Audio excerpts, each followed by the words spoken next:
What's going on, guys? Welcome back to my Manchester United career on FIFA 14 on the PS4. We're kicking things off with our second fixture in the Champions League group stage, playing away from home against Braga. Over the last couple of videos, I've had people asking questions, some of you guys basically saying, well, what season are you in? How much did you sign this guy for? What's going on? I don't understand. Why didn't you start against Swansea or even Wigan in the Community Shield? I'm just going to go quickly now and clear up a few things just to make things clearer for you guys that may have been confused. Basically, what I did was sim one whole season because I didn't want to start another career mode with United playing against or starting against Wigan in that Community Shield and against Swansea. They were all the same fixtures to me, so I wanted to change things around, and I wanted to play on the story of I've come into United and I'm there helping out David Moyes pick the team, try and pick up those results for Manchester United a season after, because as we all know, in real life and on FIFA 14, when you start a new career, it always kicks off with the 2013 to 2014 season. This is a season after, so I basically simmed, played a few games as well. I didn't really win anything the previous season, that first season of this career mode, this save. And in that first season, I did bring in the likes of Cohen Trav from Real Madrid, Ever Banega, Diego Alves, and Juan Mata as well. He came in. I bought him in that January transfer window at the start of 2014. So just like real life. So hopefully that's kind of cleared things up for you guys that may have been a little bit confused of what was actually going on with this career mode. So it's a year in advance. I went through one season, brought in a couple of players as well, and here we are facing Braga in the Champions League. So anyway, moving on from that now, if you can cast your minds back to the first episode that I uploaded just the other week, I did mention that I wanted this series to be about me giving my thoughts and opinions on the current situation at United, like current results, how we did on the weekend, how we're doing in the league, how David Moyes is doing, and so on, instead of always just commentating on what's happening on the screen right now in this career mode. So you've got that to watch whilst I'm blabbering away here talking about Manchester United. But if you're a United fan, you'll understand and you'll probably want to listen as well. So Friday just gone, every fan of football in England, Europe, probably even America as well, heard the news that Rooney has signed a new contract at Manchester United. The big part of that news headline was that he would be earning 300 grand a week. That's there's a lot of people up in arms about that bit of news. 300 grand a week, and me just talking about it now, he's probably just earned something like 200 quid. And yeah, to be fair, 300,000 is outrageous, especially when you compare it to back in Sir Tom Finney's day, Preston North End legend who just recently passed away. He probably earned something like £10–20 to play 90 minutes of football, or £10–20 for a week. It's crazy nowadays, isn't it? Football and money, it's just it's outrageous. That's the only word I can think of at the moment. But Saturday just gone, when United had just beaten Crystal Palace 2-0 on Match of the Day that evening on BBC here in England. Surprisingly, Alan Shearer came out with a good one, something that I agree with him on for like the first time ever. And he said that it was good that United wrapped up this deal with Rooney because it would just cost United more to actually replace him. We're looking at something like 50, 60, maybe even more for a world-class striker to come in that can play in that central attacking mid-role as well. Someone like Diego Costa, Cavani, Falco, whoever it may be. It's got to be a world-class player though, right? And we're just going to have to spend more money on that if we had to replace Rooney. So it's probably the wisest choice for Rooney staying at United and wrapping up that deal. As I said earlier, I'm glad that Rooney has signed that contract deal to stay at United, hopefully now until he ends his career. I know in that contract there is a stipulation that he will become a club ambassador when he finishes his playing career. But I would hate to think that Rooney, let's say he would go to a team like Barcelona or Real Madrid, one of the top Spanish sides, and we'd be putting in brilliant performances week in, week out, scoring goals left, right and centre. I would hate to think he would do that and just be basically better than he already is at Manchester United. I would just hate to see that happen. So I'm glad I'm not saying that he, you know, he's crap at United. He is a world-class player, Rooney, in my opinion. I rate him very highly. I know not a lot of people do, not a lot of Man United fans do. But I think Rooney is a stable player, and he helps out the team a lot. I know that he may not be the fittest player on the pitch, but he just wants to get down to work. He wants to play football. That's what he always wants to do. You can just see that drive whenever he's on the pitch for United. So anyway, Rooney has signed that new contract at United, keeping him on for 4 more years, which will probably now see him to the end of his playing career. So I'm happy. What about you guys? Are you happy that Rooney's staying at United? Or did you feel as though, I'm sick of Rooney, I'm sick of his bad attitude, the money-grabbing son of a gun, he should have left United and we should have brought in a fresh face? Let me know in the comment section below. I look forward to your comments and your thoughts and opinions and whatnot. Also, I did briefly touch on the result on the weekend as well against Crystal Palace. 2-0 win. We're fresh off coming back from Dubai, the United team. Moyes, he took the whole United team to Palace, didn't he? And we also saw the return of Marouane Fellaini, who's now been out for 3-4 months, something like that, with that broken wrist or broken arm or something. He even had like a support on, didn't he, playing against Palace.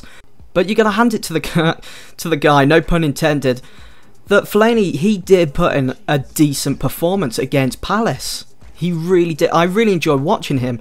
He is the sort of player that United need to step up his game, even more than he already has now. And just to be there, hounding the ball. Whenever you saw him, he was around the likes of Shamak, and he was just there in their grill. So yeah, I look forward to seeing more from Fellaini and what he can bring to the team. I know he didn't have the best of starts, just like David Moyes, but, and I'm going to touch on it again, given time, I think he will be a decent Manchester United player and someone that we can always rely on, maybe as a substitute or someone that starts the game off. So we're just going to have to be patient, I suppose, see what happens next season, but I know there is a bright future for Fellaini at Manchester United. And I remember a couple of years ago, when both Moyes and Fellaini were still at Everton, I remember talking to friends, I remember talking to some of you guys as well, way back in 2012 when I first started YouTube pretty much. We was like, Fellaini, I think he'd be a perfect signer for United. But anyway, that game against Palace on the weekend, nice, comfortable 2-0 win, decent performance all around. And let's not forget that beautiful goal that was scored by Wayne Rooney. Got to be goal of the month for me. Just took that in his stride, kept calm under the pressure that he was being given from the back four at Palace. And he smashed that on the volley, top right-hand corner, almost burst the net. Absolutely sensational stuff. And that proved why United signed him up to a new contract and that he stayed. So glad he did that.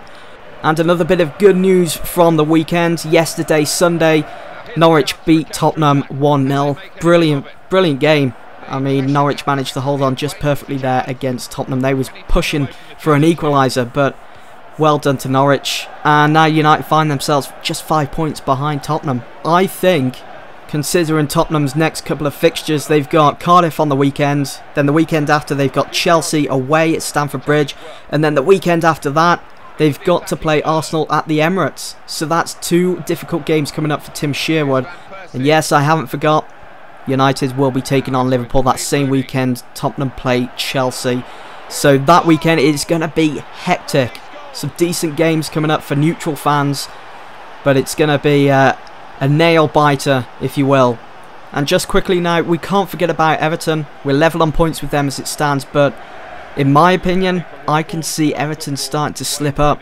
I really can. They struggled against Chelsea at Stamford Bridge from what I saw, and they've got Arsenal as well coming up, and I think they'll probably drop all 3 points there at the Emirates.